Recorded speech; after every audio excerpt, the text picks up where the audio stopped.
Et Jésus dit aux disciples, il vous est avantageux que je m'en aille, car si je ne m'en vais pas, le Consolateur ne viendra pas, mais si je m'en vais, je vous l'enverrai. Il dit aussi, vous serez baptisés du Saint-Esprit et du feu, vous parlerez de nouvelles langues, vous serez mes témoins, vous recevrez une puissance, la même qu'a relevé Jésus d'entre les morts.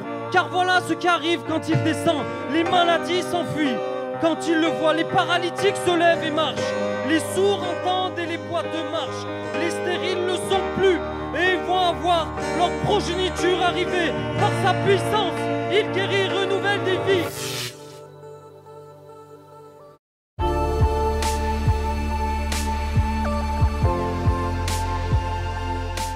Pas loin, là il y a le bateau, et là en fait on est tous dans ce territoire-là. L'idée c'est on part 2 par 2, 3 par 3, 4 par 4, il faut essayer de... faut vraiment que ça soit... 3 ça serait vraiment cool, 4 si possible, 4 si impossible.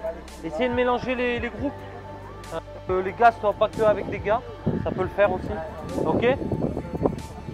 On part là et moi je vais passer de binôme en binôme et je vais lancer des défis, ok. Yes, tout le monde est ok. On met les petits groupes.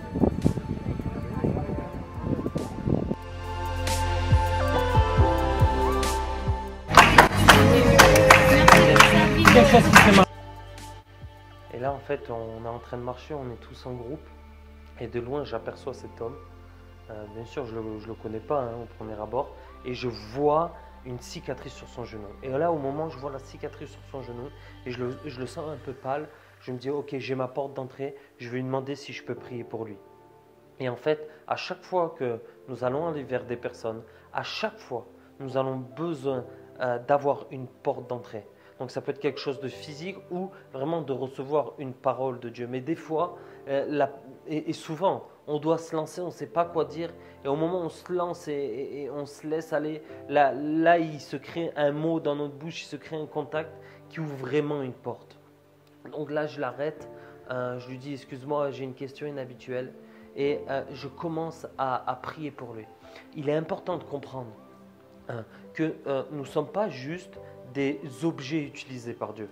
Nous sommes les collaborateurs de Dieu. Vous vous souvenez dans 1 Corinthiens 3,9, il y a cette dispute entre qui est d'Apollo, qui est de Paul. Et en fait, écoutez ce que dit la parole, j'aime bien, il dit, moi j'ai planté et Apollos a arrosé, mais c'est Dieu qui a fait grandir. Ainsi, ce n'est pas celui qui plante, ni celui qui arrose qui compte.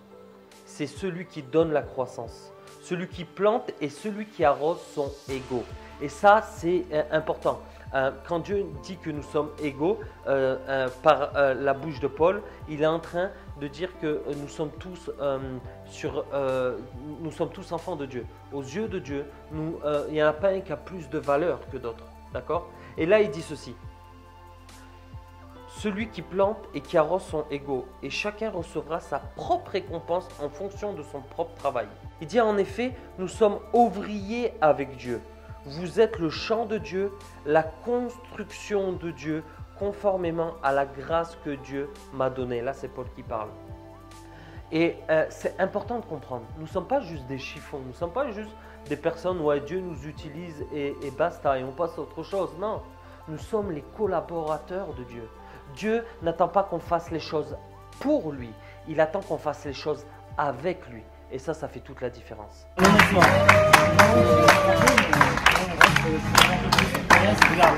Dis-moi ton seuil de douleur, quelque chose que tu ne peux pas faire. Tu me mets ta genou, regarde, laisse-moi prier pour toi et je vais t'aider, mais dans la sagesse sans se faire mal. Ok, je veux prier maintenant et commander au genou d'être totalement guéri afin qu'il puisse se mettre à genoux et le Seigneur qu'il puisse être touché par ton amour. Yes. Fais quelque chose, il ne faut pas se mettre en danger. Il faut juste faire quelque chose que tu ne pouvais pas encore. Honnêtement. Tu forces pas. Force pas. C'est le maximum que je puisse faire. Mais rien, c'est déjà énorme. Juste te dire que Jésus t'aime.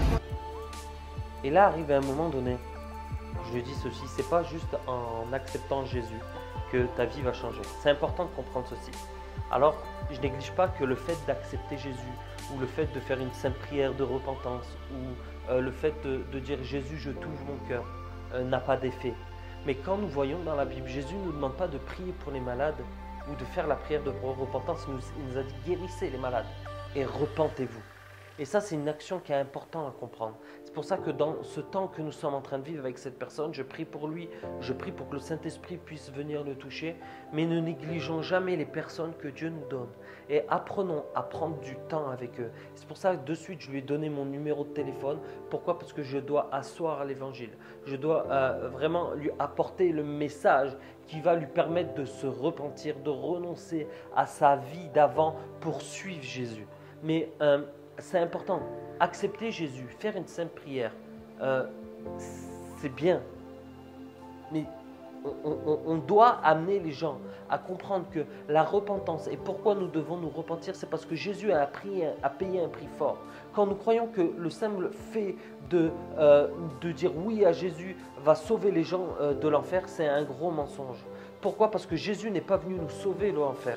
Jésus est venu et nous sauver et nous délivrer du péché qui, lui, nous condamne à l'enfer. Le problème, c'est le péché. Si le péché, la racine n'est pas traitée, la racine n'est pas, n'est pas traitée au plus profond par la repentance, alors Dieu, par son esprit, ne pourra pas venir faire sa demeure. Et la plupart du temps, des personnes qui ont juste fait cette prière, si vous leur demandez quand vous avez rencontré Jésus ou est-ce que vous avez reçu le baptême du Saint-Esprit, la plupart de ces personnes vous disent non.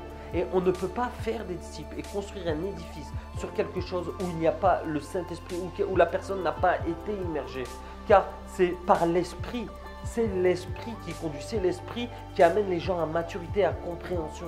Donc nous devons arriver et revenir sur l'évangile qui produit une puissance, car dans l'évangile réside une puissance. Dans le message de l'évangile réside une puissance. Si on dissout, si on dilue le message de l'évangile, alors on perd la puissance qu'elle incarne. Il y a quelques années de cela, j'étais un jeune, je suis tombé dans la coque, toutes ces choses et tout. Et un jour on m'a parlé de Jésus, tu sais. Ouais. Et je fais bon, toi et ton Jésus et tout, bon bref. Et en fait j'ai dit bon ok, si vraiment Dieu il est vivant, est-ce que je peux vivre une expérience avec lui? Et en fait je l'ai invité dans mon cœur et il s'est passé vraiment quelque chose, il a changé ma vie. Et c'est pas le fait de l'accepter que ta vie elle change, mais c'est le fait vraiment de le recevoir et de dire ok, moi je suis prêt à confronter cette pseudo-vérité et voir si vraiment elle fait de l'effet dans ma vie. Et je sais pas ce que tu as eu, je connais pas ton lien avec ton papa et ta maman. C'est avec ma mère ça se passe, avec mon père je dirais rien. Ok, yes. Mais je sentais dans mon cœur qu'entre eux deux, il y avait il y avait vraiment quelque chose qui se passait mais qui t'avait blessé un peu plus dans ton enfance. Et, du côté de ma mère, oui. Ok. Et je sais pas, il y a comme un lien entre les deux qui fait qu'aujourd'hui tu n'arrives pas à être pleinement libre et pleinement toi. Ça c'est pas par rapport aux parents. Par rapport aux parents, ok. Yes. Mais je sens que Jésus il veut venir te soulager de cette douleur-là. Bah, j'espère qu'il fera quelque chose. Ok, laisse-moi prier pour toi. Yes, yeah. Yes. Yes. Jésus, ton prénom? Jésus, je veux Maxime, juste dis ok. Jésus, si tu existes. Jésus, si tu existes. Je te demande de venir m'enlever le poids qu'il y a sur mon cœur. Je te demande de venir m'enlever mon poids, ce que j'ai sur le cœur. Et de venir me rencontrer. Je te demande de venir avec tout ton amour. Je te demande de venir avec tout ton amour. Et de toucher mon cœur. Maintenant, Maintenant, je vais prier pour toi. Saint-Esprit, maintenant, pas moi, pas lui, mais si vraiment tu existes, je te demande de venir le toucher de la tête aux pieds maintenant et de venir de te manifester à lui. Totalement, Jésus. Je te demande de venir maintenant. Tu vas prendre une forte chaleur ou quelque chose qui transperce et je te demande de venir le toucher maintenant. Qu'est-ce que tu sens au moment où je prie? Est-ce que tu sens quelque chose ou pas? Juste ma jambe qui tremble, c'est tout. Ok, yes. Laquelle? La gauche. Celle-ci, ok.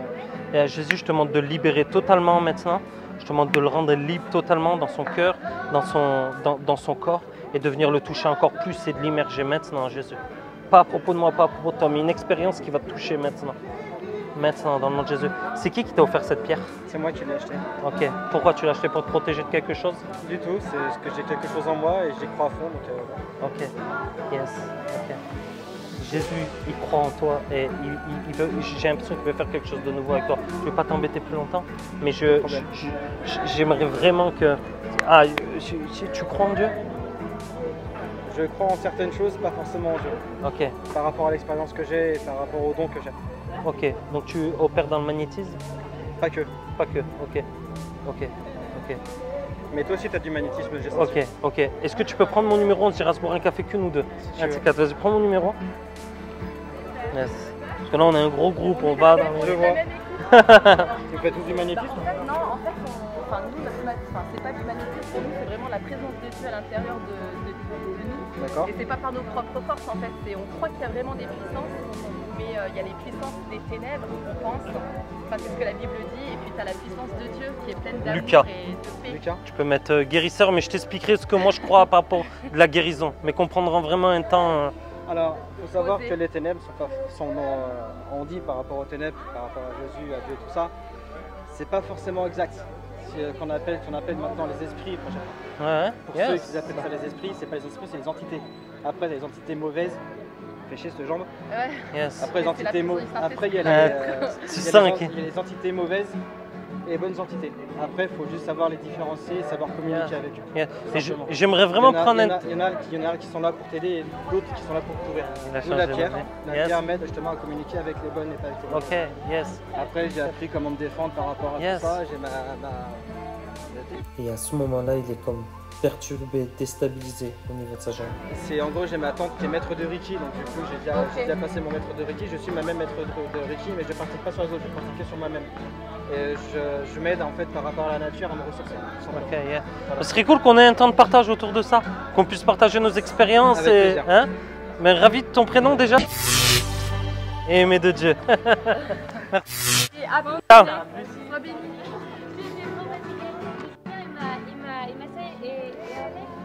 Bon, bah, on est en train d'aller en ville et là je rencontre une personne qui a un problème pour la cicatrice, parole de connaissance la plus... c'est pas une parole, hein, je le vois donc je l'arrête, je lui demande si je peux prier, il me dit ouais.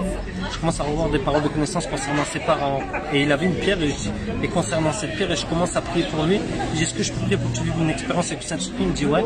À ce moment-là il sent que sa jambe, je prie pour lui, elle commence à trembler et tout. Et en fait en parlant avec lui, il me dit que c'est un maître Reiki et commence à partager les entités, les esprits, toutes ces choses et tout. Touché, il a été touché parce qu'il est ouvert d'esprit et j'ai pris un contact parce qu'on est 30 ici, je pense que ça l'impressionne aussi, mais pour qu'on ait un rendez-vous, un petit café et je lui dis qu'on partage nos expériences et que je lui dis vraiment qu'il reçoive la révélation de Jésus et en espérant que Jésus est avec nous sur ce coup-là, mais il est toujours. Alléluia.